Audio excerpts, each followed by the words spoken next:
हमारा जो दूसरा विषय है इसके साथ मतलब जो जुड़ने वाला है यात्रा साहित्य का, तो यात्रा साहित्य को हम वो भी आपको बताने वाले हैं कि यात्रा साहित्य क्या है।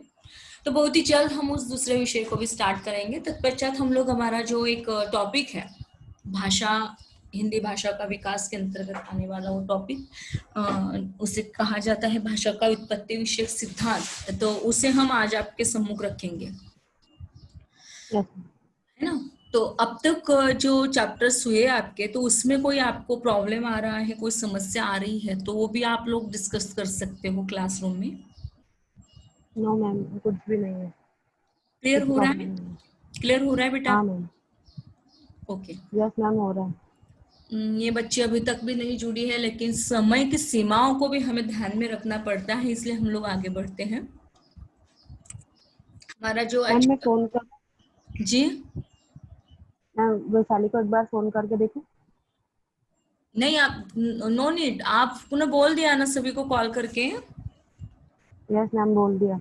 हाँ ठीक है। अब आप मत वहां से निकलिएगा बाहर, क्योंकि ये क्लासरूम नहीं है बेटा कि आप बाहर जाकर उनको बुला कर ले आओगे। ठीक उतना है। अलर्टनेस भी आप लोगों में होना चाहिए। अब आप टीवाई के छात्र हो तो आपको वो सारी चीजें ज्ञात तक होनी ही चाहिए, है ना।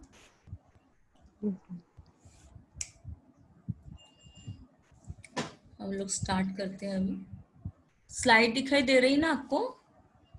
यस मैम दिखाई दे रही है। क्या है स्लाइड पर? हिंदी भाषा का विकास। ओके, अब हम लोग आगे बढ़ते हैं। क्या दिखाई दे रहा है आपको? हम अब तक कुछ आया नहीं है, वही है। आया नहीं है? नहीं, हिंदी भाषा का विकास ही दिखा रहा है। अभी आया, अभी आया। क्या दिखाई दे रहा है? भाषा व्युत्पत्ति विषयक सिद्धांत। ओके, देखिए, भाषा का उत्पत्ति विषयक सिद्धांत से तात्पर्य क्या है। तो सबसे महत्वपूर्ण बात है कि मनुष्य ने कब बोलना सीखा और आरंभ में कैसे वो बोला होगा। जब बोलना सीखा तब सर्वप्रथम किस भाषा में बोलना आरंभ किया होगा, मनुष्य की आदिम भाषा का स्वरूप भी क्या रहा होगा। इस प्रकार के तमाम ऐसे प्रश्न जो रहे, वह हमसे पहले आने वाले जितने भाषा वैज्ञानिक हैं उन भाषा वैज्ञानिकों के लिए बहुत बड़ी चुनौती रही। और इसी कारण भाषा की उत्पत्ति का जो अन्वेषण है कि किस प्रकार से भाषा की उत्पत्ति हुई होगी, तो इसका अन्वेषण अनेकों भाषा विद्वानों को रहा। और इस दिशा में आज तक न जाने कितने प्रयास किए गए, परंतु वे इसलिए भी सफल नहीं हुए कि जिसके आधार पर यह निश्चित रूप से कहा जाए कि भाषा की उत्पत्ति इतने युगों के पूर्व और अमुक के द्वारा हुई। वैसे देखा जाए तो यह प्रश्न अत्यंत जटिल है, रहस्यपूर्ण है और रोचक भी। भाषा विद्वानों ने भाषा की उत्पत्ति विषयक सिद्धांतों की रचना तो की, परंतु वे सब जो उन्होंने सिद्धांत कहे वो केवल और केवल अनुमान के आधार पर कहे, है ना। हम अनुमान लगा लेते हैं। अनुमान कैसा होता है कि जैसे हमारा भाई बाहर गया, है ना, तो बाहर गया इन द सेंस अनुमान क्या लगाया हमने हमने अनुमान लगा लिया कि वो अपने दोस्त के घर पर गया। हमने अनुमान ये लगा लिया कि वो जॉब पर गया। हमने अनुमान ये लगा लिया कि वो कॉलेज गया। तो इस प्रकार के कई अनुमान रहे, कई अनुमानों के साथ हमारा भाषा का सिद्धांत रहा, है ना। तो यह स्टार्टिंग जो हुई कि जैसे भाषा का उत्पत्ति सिद्धांत यदि हम लोग देखते हैं, वैशाली आई है तो वैशाली के लिए फिर से एक बार नए रूप से बताने का प्रयास हमारा होगा। तो मनुष्य ने कब बोलना सीखा, आरंभ में वो कैसे बोला होगा। जब बोलना सीखा तब सर्वप्रथम उसकी भाषा कौन सी रही होगी, कौन सी भाषा में उसने आरंभ किया होगा। मनुष्य की आदिम स्वरूप, आदिम का स्वरूप क्या रहा होगा। तो इस प्रकार के तमाम ऐसे प्रश्न भाषा वैज्ञानिकों के लिए बहुत बड़ी चुनौती रहे। और इसी कारण भाषा की उत्पत्ति को अन्वेषण का मोह अनेक विद्वानों को, भाषा विद्वान जो रहे हैं उनको रहा। और इसी दिशा में आज तक तमाम ऐसे प्रयास किए गए, परंतु वे सफल नहीं रहे, जिसके आधार पर यह निश्चित रूप से कहा जाए कि भाषा की उत्पत्ति इतने युगों पूर्व और अमुक के द्वारा हुई। वैसे देखा जाए तो यह प्रश्न अत्यंत जटिल है और रहस्यपूर्ण भी है तथा रोचक भी। भाषा विद्वानों में भाषा की उत्पत्ति विषय अनेक सिद्धांत प्रस्तुत किए, परंतु वे केवल अनुमान के आधार पर थे। ध्यान में रखिएगा, केवल तार्किक अनुमान लगाएं कि इस प्रकार से भाषा की उत्पत्ति हुई होगी। फिर भी Rousseau, Herder, Grimm, Irwin, Humboldt, Renan, Max Muller, Sweet, Trailer, इन विद्वानों ने इस विषय पर काफी विचार किया। भाषा की उत्पत्ति के संबंध में जितने सिद्धांत आए, वह सिद्धांत उन पर भिन्न भिन्न प्रकार से विचार किया गया, अध्ययन किया गया, लेकिन जब भी अध्ययन किया गया वह केवल तार्किक आधार पर, केवल अनुमान के आधार पर किया गया। तो वैसे हमारा आने वाला जो पहला उत्पत्ति विषयक सिद्धांत है वह है द्व्योत्पत्ति सिद्धांत। अब देखिएगा कि दिव्य उत्पत्ति सिद्धांत माने द्व्योत्पत्ति सिद्धांत। अब इससे क्या तात्पर्य निकलेगा? तो द्व्योत्पत्ति सिद्धांत से तात्पर्य है कि ये जो मत मानने वाले जितने भी भाषा वैज्ञानिक थे, इन्होंने माना कि यह जो भाषा है, यह भाषा ईश्वर के द्वारा प्रदत्त मानी जाती है। मनुष्य ने ईश्वर को, मतलब मनुष्य को ईश्वर ने जब भाषा प्रदान की, किस प्रकार भाषा प्रदान की? तो जिस प्रकार हाथ दिए, पैर दिए, नाक, कान आदि अवयव जैसे मनुष्य को प्रदान किए, ठीक वैसे ही भाषा प्रदान की गई। यह अत्यंत प्राचीन मत उन्होंने बताया, और इस आधार पर प्रत्येक धर्म के अनुयायियों ने, मतलब अपने अपने धर्म के अनुयायियों ने क्या किया कि अपने धर्म की भाषा को मूल भाषा के रूप में मान लिया, और वह ईश्वर द्वारा प्रदत्त एक सौगात है ऐसा उन्होंने स्वीकार कर लिया। जैसे कि हिंदुओं ने वैदिक संस्कृत को अपनाया, बौद्ध लोगों ने पाली को अपनाया, जैन लोगों ने मागधी को अपनाया, यहूदी तथा ईसाई लोगों ने हिब्रू को, मुसलमान लोगों ने अरबी को, और पारसी लोगों ने अवेस्ता को मूल भाषा के रूप में अपनाया। यहाँ पर आपको एक सवाल किया जा सकता है कि द्व्योत्पत्ति सिद्धांत मानने वाले लोगों में किन किन लोगों ने मूल भाषा को अपनाया। एक उत्तरीय प्रश्न यदि आपको पूछा गया तो फिर से एक बार जो स्क्रीन पर आपको दिखाई दे रहा है, स्लाइड पर आपको दिखाई दिया जा रहा है, क्या दिखाई दिया जा रहा है आपको? कि हिंदी ने वैदिक संस्कृत को, बौद्ध ने पाली को, जैन ने मागधी को, यहूदी तथा ईसाई ने हिब्रू को, मुसलमान ने अरबी को, पारसी ने अवेस्ता को मूल भाषा के रूप में अपनाया।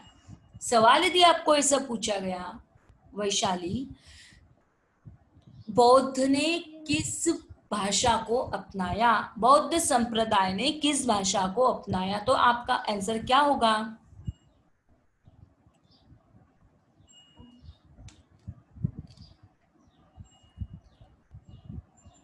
वैशाली,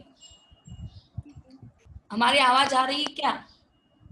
हाँ हाँ आ रही। हाँ तो बताइए तो सही।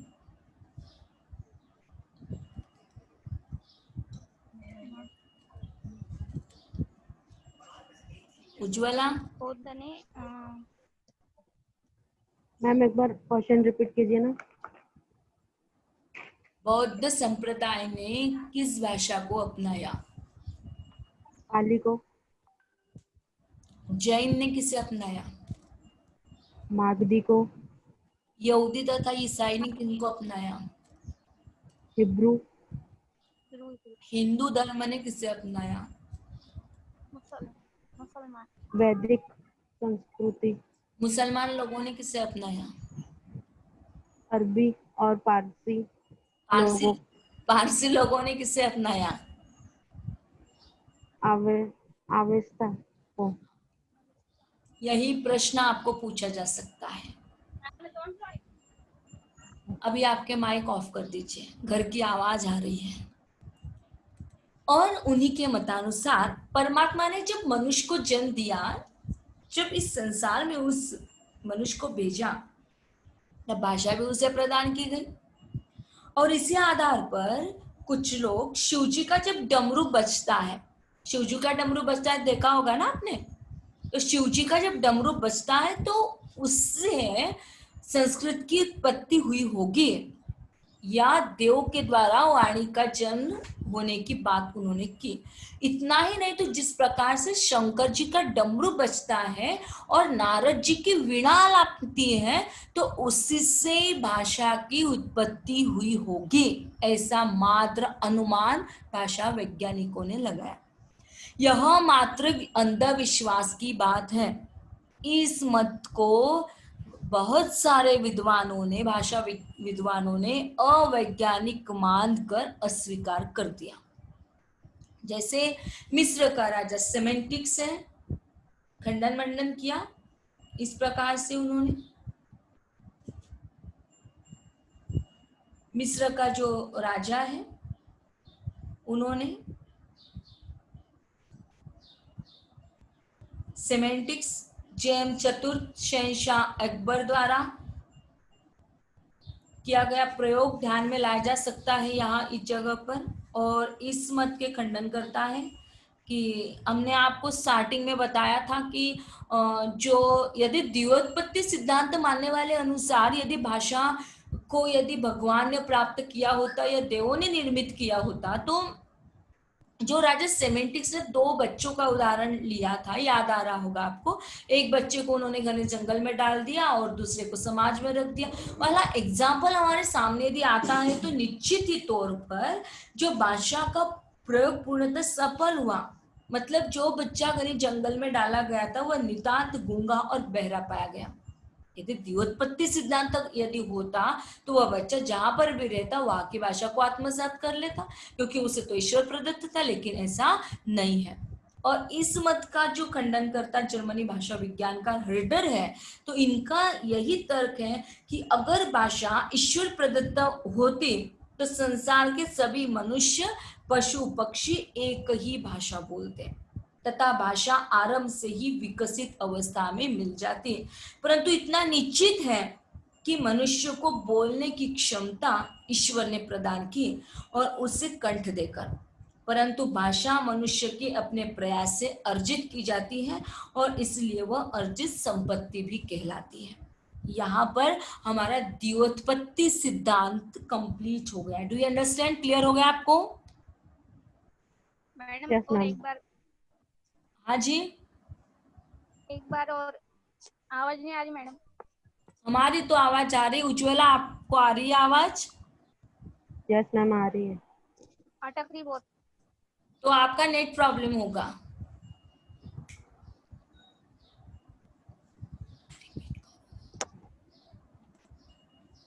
वैशाली, आप रिकॉर्डिंग वीडियो जो है उसे देख लीजिएगा। हम लोग धातु सिद्धांत की ओर चलते हैं। द्व्योत्पत्ति सिद्धांत का मानना केवल इतना है कि वह ईश्वर के द्वारा प्रदत्त है। उस भाषा विज्ञान वाले लोगों ने कहा, भाषा वैज्ञानिकों ने कहा कि वह ईश्वर के द्वारा प्रदत्त होती है। जिस प्रकार से शंकर जी का डमरू बजता है, नारद जी की वीणा आलापने लगती है और उसी से भाषा की उत्पत्ति हुई होगी, ऐसा मात्र अनुमान उन लोगों ने लगाया। जिस प्रकार से हिंदुओं ने वैदिक संस्कृत को माना, बौद्ध ने पाली को माना, जैन लोगों ने मागधी को माना, यहूदी तथा ईसाई लोगों ने हिब्रू को माना, मुसलमान लोगों ने अरबी को माना, पारसी लोगों ने अवेस्ता को ही मूल भाषा माना, और इन सभी के मत के अनुसार परमात्मा ने मनुष्य को जन्म देकर इस संसार में भेजा और भाषा भी उसे प्रदान की गई, ऐसा कई लोगों का मानना है। मात्र यह मानना केवल और केवल अनुमान के आधार पर है, इसका कोई ठोस आधार नहीं है। क्योंकि राजा सेमेंटिक्स के उदाहरण को हम लोग देख चुके हैं, और इस मत के जो खंडन करता है जर्मन भाषा विज्ञानकार हर्डर, तो हर्डर का मानना है कि अगर भाषा ईश्वर प्रदत्त होती तो संसार के सभी मनुष्य पशु पक्षी एक ही भाषा बोलते। भाषा आरंभ से ही विकसित अवस्था में होती, परंतु इतना निश्चित है कि मनुष्य को बोलने की क्षमता ईश्वर ने दी है उसे कंठ देकर, परंतु भाषा मनुष्य के अपने प्रयास से ही उसे अर्जित करनी पड़ती है। और भाषा अर्जित संपत्ति भी कहलाती है। अतः द्व्युत्पत्ति सिद्धांत मात्र अनुमान के आधार पर माना जाता है। अब समझ में आया वैशाली? जी मैडम। बढ़े आगे उज्ज्वला? Yes ma'am. ओके, जी मैडम। अब हम लोग आगे बढ़ते हैं धातु सिद्धांत की ओर। अब देखिएगा, इस मत को मतलब धातु सिद्धांत को डिंग डोंग वाद भी कहा जाता है। अब डिंग डोंग वाद या रणन सिद्धांत किसे कहेंगे? तो इस मत के जो समर्थक हैं, चूंकि वह जर्मन के प्रसिद्ध भाषा विद्वान हैं, प्रोफेसर हेस को माना जाता है। इसकी और प्रथम संकेत प्लेटो ने किया था। आरंभ में मैक्स मुलर जो था उसने इसे स्वीकार कर लिया, परंतु बाद में निरर्थक मानकर त्याज्य कर दिया। इस मत को नेटिविस्टिक थ्योरी भी कहा जाता है। इस सिद्धांत के अनुसार शब्द और अर्थ में रहस्यात्मक संगति होती है, मतलब एक हार्मोनी जिसे हम कहें ना, तो हार्मोनी होती है।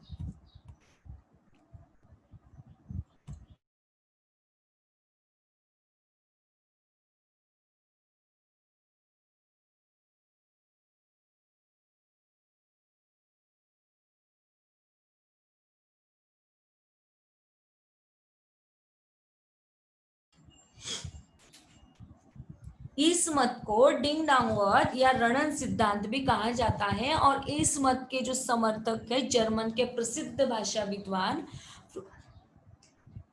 प्रोफेसर हेस को माना जाता है। और इसकी और प्रथम संकेत हमारे प्लेटो ने किया था। तो इस मत को नेटिविस्टिक थ्योरी के रूप में भी माना जाता है। इस सिद्धांत के अनुसार शब्द और अर्थ में एक रहस्यात्मक संगति होती है और जिसे मास्टिक हार्मोनी भी कहा जाता है।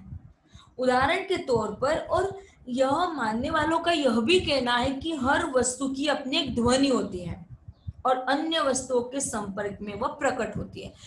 मतलब क्या है कि जिस प्रकार से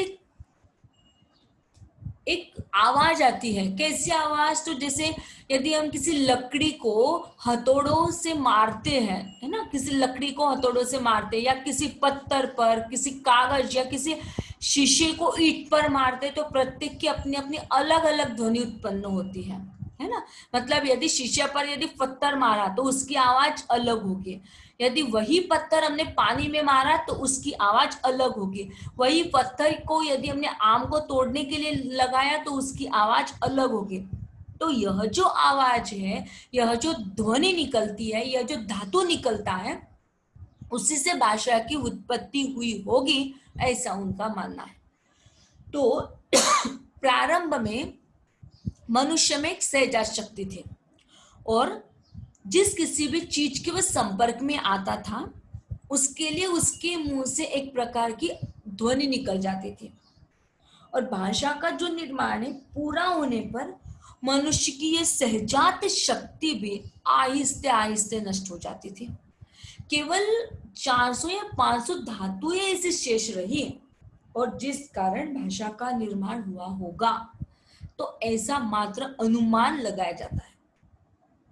परंतु संसार को भी देखिएगा कि जब धातु सिद्धांत का निर्माण हेस ने किया तो हेस पर कई लोगों ने आवाज उठाई, आक्षेप लिए।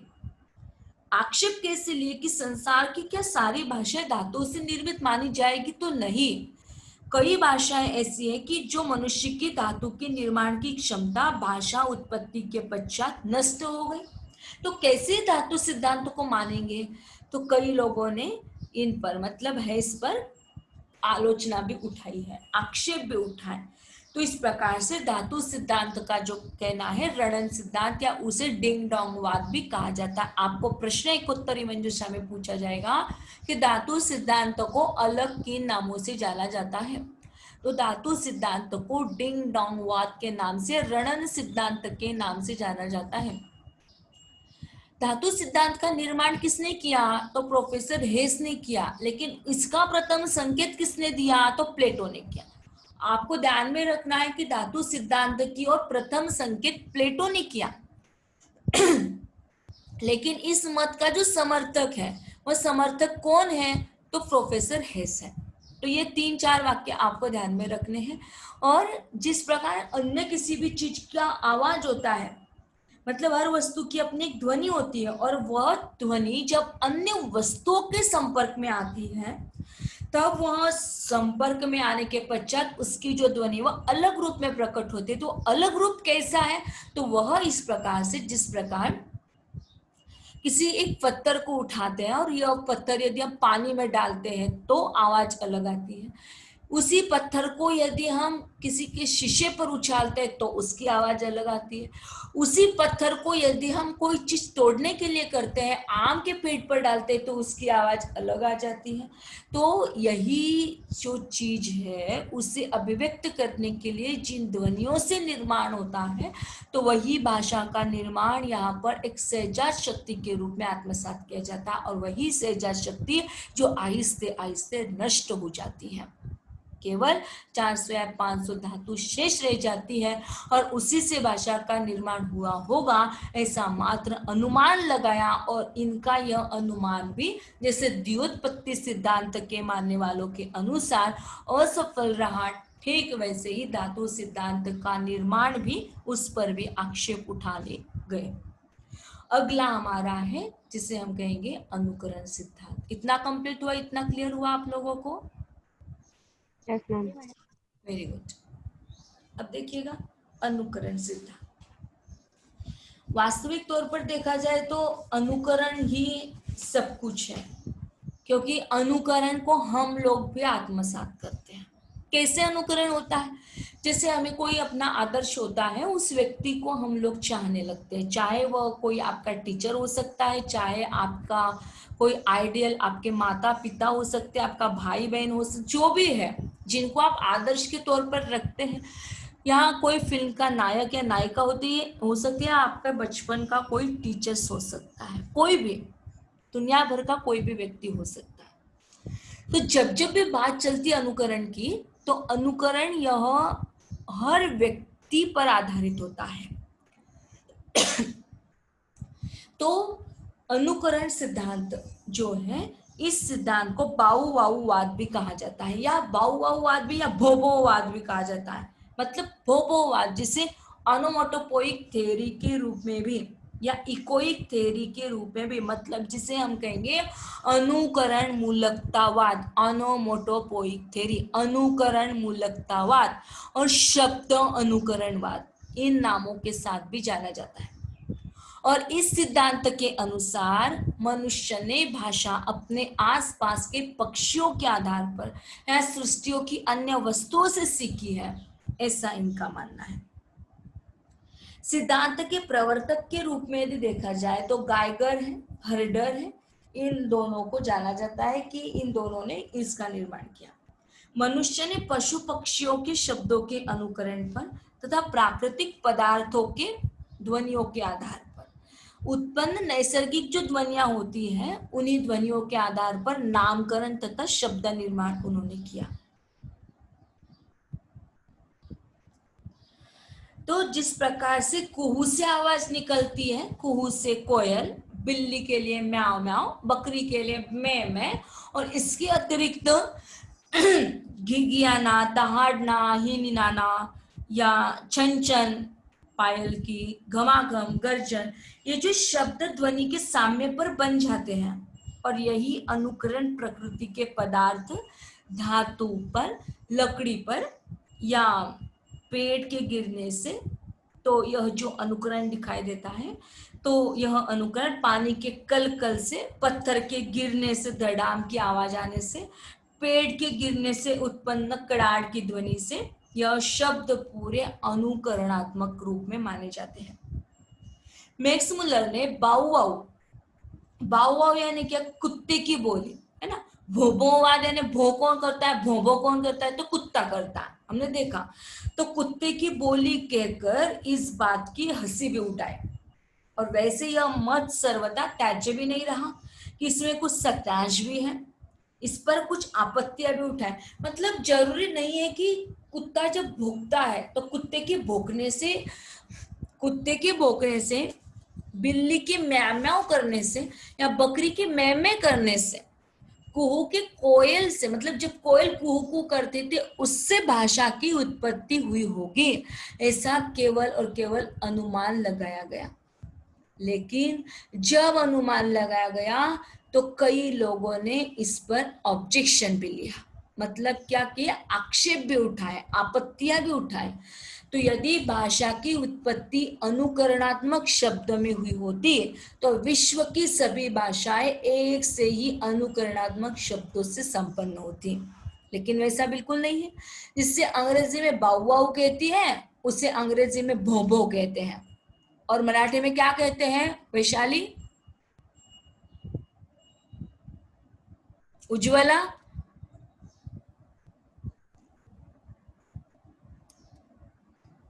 फिर से एक बार सुनिएगा कि जैसे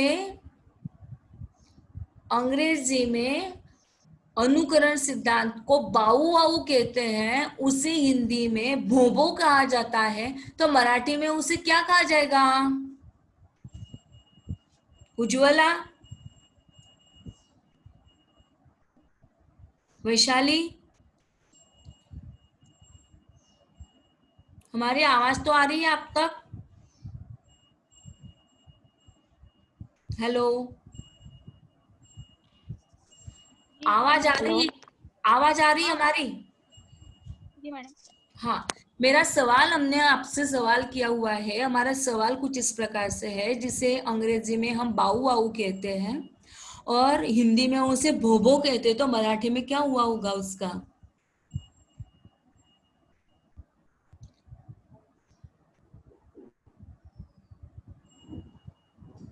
नहीं क्लियर हो रहा है?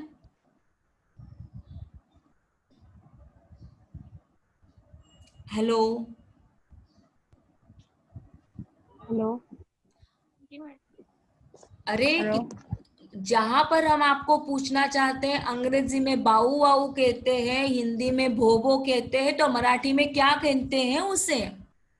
तो उसे भूभू कहते हैं। माने हमने क्या कहा आपको कि कुत्ते की बोली है ना, तो जिस प्रकार भारतीय भाषाओं में कुत्ते के भौंकने के लिए विभिन्न शब्द प्रयोग किए जाते हैं, तो वही कुत्ते के भौंकने के विभिन्न शब्द यहाँ पर अनुकरण सिद्धांत के तौर पर पाए गए। दुनिया का सर्वश्रेष्ठ प्राणी स्वयं वाणी विहीन था और केवल प्राणियों की एवं अन्य ध्वनियों के आधार पर उसकी भाषा बनी, यह बात तर्क संगत नहीं लगती, और इसलिए मनुष्य से पहले पशु पक्षियों ने भाषा प्राप्त की। अतः पूरी भाषा का समाधान यहाँ पर नहीं होता, परंतु भाषा के निर्माण में अनुकरण मूलकता पर शब्दों का निर्माण होना, यह बात कहीं न कहीं सत्यांश के आधार पर लगती है। यहाँ पर हमारा जो अनुकरण सिद्धांत है वह अनुकरण सिद्धांत कंप्लीट हो गया। Do you understand? Yes ma'am. Yes ma'am. समझ में आ रहा है आपको? जी मैम। Yes ma'am. क्या क्या पढ़ा आप तक, थोड़ा रिव्यू ले लेते हैं आपका, बताइए। आज के लेक्चर के धातु संदर्भ में बताइएगा थोड़ा। धातु सिद्धांत। यस, क्या है धातु सिद्धांत में? पहला सिद्धांत तो कौन सा देखा हमने बेटा? पहला व्युत्पत्ति सिद्धांत देखा। ओके, उसके बाद में आपने धातु सिद्धांत। व्युत्पत्ति सिद्धांत वाले लोगों का क्या कहना है?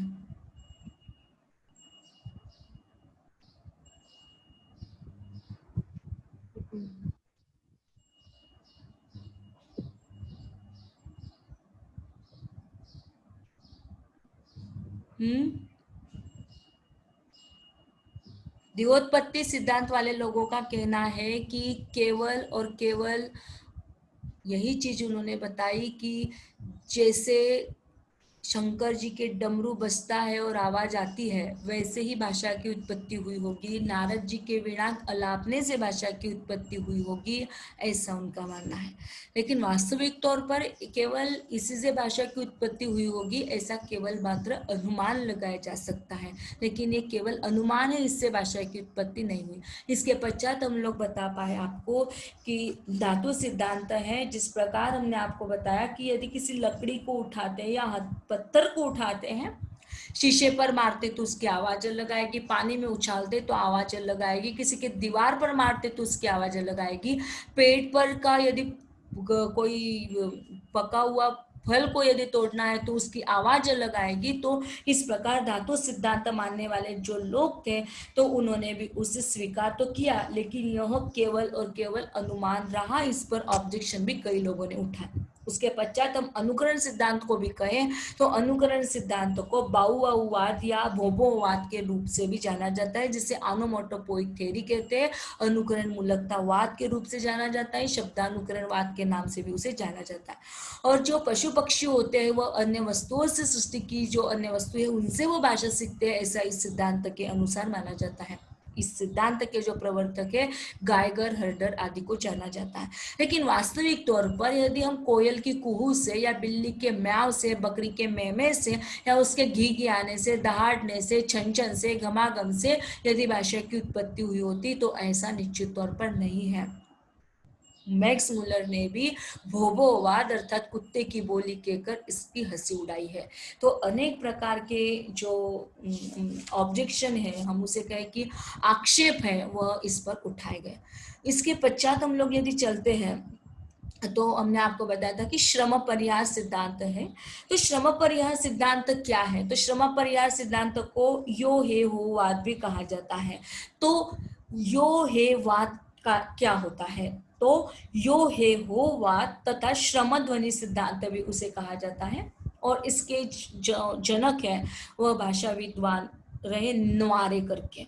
तो न्वारे के अनुसार भाषा की उत्पत्ति उन शब्दों से मानी जाती है जिन्हें मनुष्य कठोर श्रम करते समय श्रम के परिहार के लिए अनायास से सहज रूप में बोल देता है।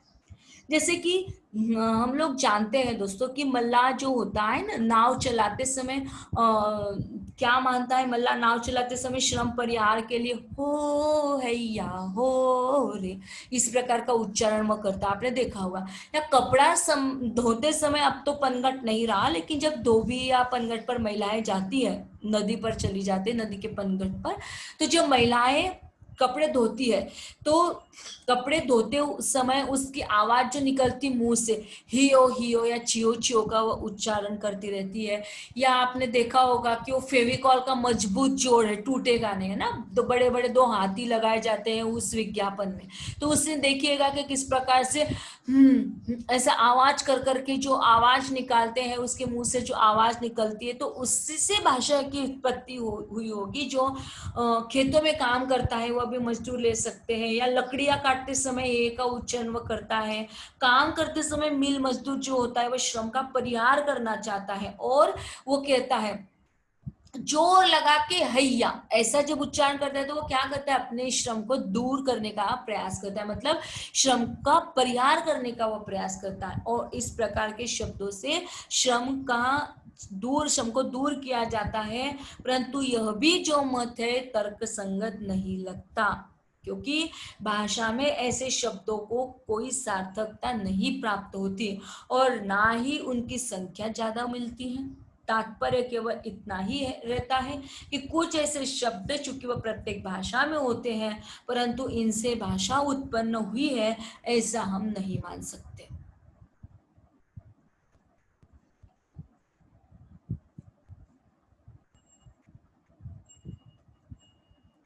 ऐसा हम नहीं मान सकते।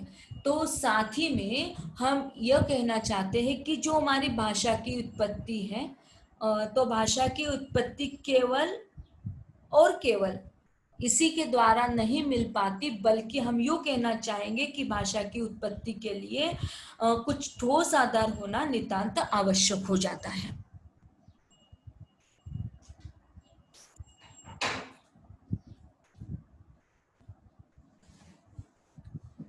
अगला हमारा सिद्धांत है, स्लाइड दिखाई दे रही ना आपको? Yes ma'am. स्लाइड दिखाई दे रही है? जी मैडम। हाँ मैम। क्या है स्लाइड पर? इस सिद्धांत को ये यो है हो वाद तथा समध्वनि सिद्धांत भी कहा जाता है। ओके, हाँ ठीक है।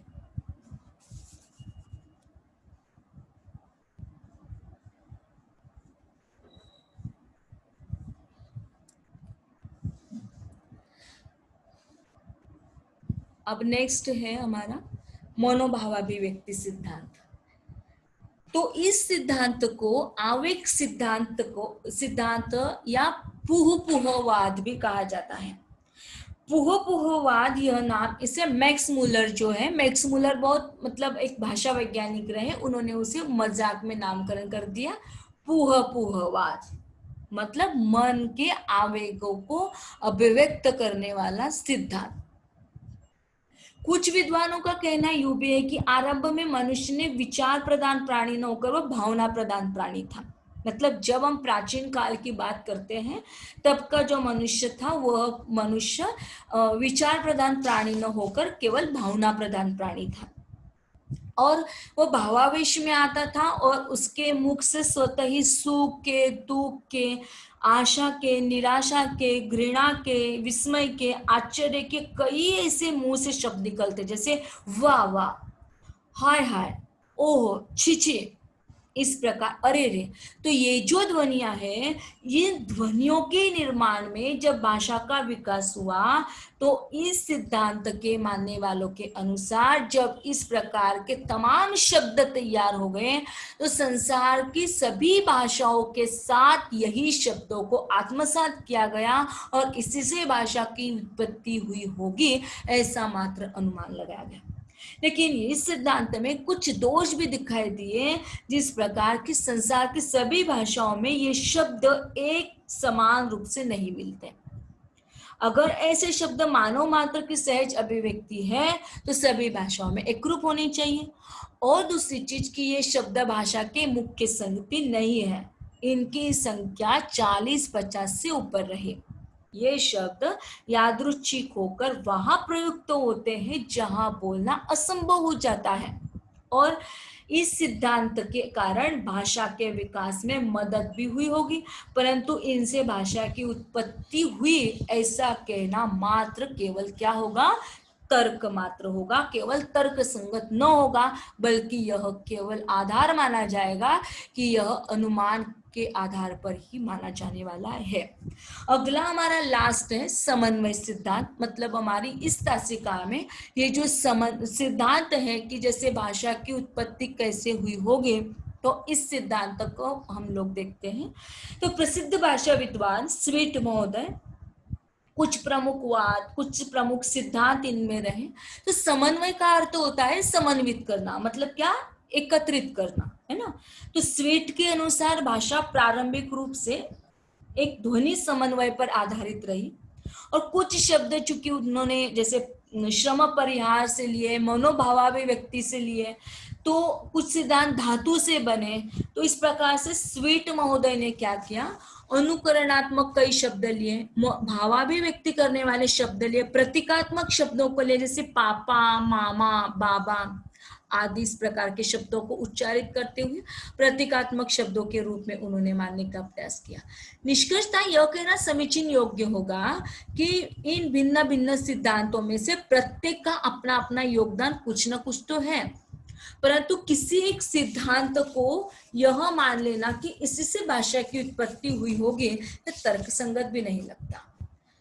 इन सभी सिद्धांतों के बावजूद भी भाषा की उत्पत्ति का प्रश्न अनुत्तरीय रहा। मतलब इतने सारे सिद्धांतों का निर्माण करने के पश्चात, मतलब द्योतपत्ति सिद्धांत, धातु सिद्धांत, अनुकरण सिद्धांत, या हम कहें कि मनोभावाभिव्यक्ति सिद्धांत, समन्वय सिद्धांत, इतने सारे सिद्धांत देने के पश्चात भी ऐसा दिखाई देता है कि भाषा की उत्पत्ति का जो प्रश्न है वो अनुत्तरीय है। इसके उत्तर खोजने के लिए डॉक्टर भोलानाथ तिवारी ने परोक्ष मार्ग ग्रहण करने का सुझाव दिया। अब ये परोक्ष मार्ग क्या है कि जिसके द्वारा हम अपनी भाषा की उत्पत्ति को देख सकते हैं। तो इस मार्ग या पद्धति से भाषा की उत्पत्ति की समस्या को सुलझाने के लिए हमें उल्टी दिशा में प्रयास करना चाहिए। भाषा की मूल अवस्था से हम चले जाएंगे, आदिम अवस्था तक पहुंचेंगे। अब देखिएगा कि आदिम अवस्था मनुष्य की कैसे थी। आपको पता है मनुष्य की आदिम अवस्था मतलब हम बंदर की स्थिति में थे, 4 पैरों पर चलते थे। अब वहां से लेकर आदिम स्थिति की यदि बात करते तो भाषा की उत्पत्ति की जो सीमाएं हैं, हमें उन प्रश्नों के उत्तर अवश्य प्राप्त हो सकते हैं यदि हम अपनी आदिम स्थिति पर चले जाते हैं। अब हमारी आदिम स्थिति क्या थी, तो जैसे कि आपको पहले से हमने बता दिया, हमारी आदिम स्थिति जो थी मनुष्य की, वह अत्यंत दयनीय थी। 4 पैरों पर चलने वाला जो प्राणी था, उस प्राणी को जब एहसास हुआ कि हम अपने 2 पैरों का प्रयोग हाथों के रूप में कर सकते हैं, कुछ चीज को खाने के लिए कर सकते हैं, कुछ चीज को उठाने के लिए कर सकते हैं, कुछ चीज को तोड़ने के लिए कर सकते हैं, अब उसका विकास होने लगा। और जब उसका विकास इस प्रकार से होने लगा, तब अनायासी तौर पर उसने अपने शरीर को ढकने के लिए घने जंगल में जाकर पेड़ पौधों का सहारा लिया। और जब वो पेड़ पौधों का सहारा लेता है, तब नितांत रूप से यह आवश्यकता उसे महसूस हो जाती है कि कहीं न कहीं हमारे लिए इशारों के द्वारा या संकेतों के द्वारा हम अपनी बातों को दूसरे तक पहुंचा सकते हैं। हेलो, हमारी आवाज आ रही है ना उज्ज्वला? Yes ma'am. हाँ। मैडम। तो फिर जब उसे यह एहसास हुआ कि हम अपने विचारों को इशारों के जरिए प्राप्त कर सकते हैं, तब उस प्रकार के विद्वानों ने अपनी भाषा को, अपने विचारों को इंगित करने का साधन मात्र अपनाया। फिर वह साधन कौन से थे, तो इशारों के जरिए सिट्टी बजाते थे, या अपने घड़ों पर या अपने किसी जगह पर वह लिख लेते थे। तो लिखने की स्टाइल भी उनकी अलग थी। जैसे आप लोग जब देवनागरी लिपि को देखोगे तब पता चल जाएगा कि प्राचीन मनुष्य की आदिम अवस्था कैसे थी। और फिर धीरे धीरे जैसे उनमें विकास होता हुआ दिखाई दिया, फिर उसने किसी जगह पर किसी खेती का निर्माण किया। फिर खेती का निर्माण करते हुए उसे ये एहसास हुआ कि चलो हम कुछ नई चीज प्राप्त करें। फिर जैसे लिपि का निर्माण होता चला गया इशारों के द्वारा, फिर धीरे धीरे भाषा का विकास हुआ। फिर भाषा के विकास की बात यदि करते हैं, तो जिस प्रकार नागरिक सभ्यता का विकास हुआ, ठीक वैसे नागरिक सभ्यता के विकास के साथ साथ विकास होता है हमारी भाषा का। क्योंकि मनुष्य को एहसास हुआ कि हम यदि इस प्रकार से कपड़े पहन सकते हैं, इस प्रकार की नई गतिविधियों को आत्मसात करते हैं, तो हम हमारी स्टाइल को भी दूर करते हैं। इशारों के द्वारा हम अपनी विचारों को, अपनी भावनाओं को प्रकट नहीं कर सकते। और फिर इस कारण बोलियों का निर्माण हुआ। फिर बोलियां क्षेत्र के अनुरूप प्राप्त होती हुई दिखाई दी, और फिर वह बोली परिवर्तन के अनेक कारण प्राप्त हुए। और अनेक बोली के परिवर्तन के कारण जब हम सभी लोगों के साथ प्राप्त होते हैं, तो भाषा का रूप ग्रहण होता है। और इस प्रकार से भाषा की उत्पत्ति के संदर्भ में डॉक्टर भोलानाथ तिवारी ने हमें जो मार्ग दिखाया कि हमें परोक्ष मार्गों को दिखना चाहिए, मतलब उल्टी दिशा में हमें प्रयास करना चाहिए। तो भाषा की मूल अवस्था, आदिम अवस्था तक जब हम लोग पहुंचते हैं, तो नितांत रूप से हमारे सम्मुख यही निष्कर्ष आता है कि ये जो हमारी भाषा की उत्पत्ति है, यह भाषा की उत्पत्ति अब से नहीं बल्कि आदिम अवस्था देखने के पश्चात भी हमारा जो प्रश्न है वह निरुत्तरीय हो जाता है कि भाषा की उत्पत्ति कैसे हुई होगी। न तो वह भाषा शंकर के डमरू से मिलती है, न ही शंकर के डमरू के बजने से मिलती है, न ही नारद जी के वाणी के, मतलब नारद जी की वीणा के अलापने से मिलता है, न ही किसी के पानी पर पत्थर उछालने से मिलती है, न ही किसी के चंचल ध्वनियों से मिलती है, और न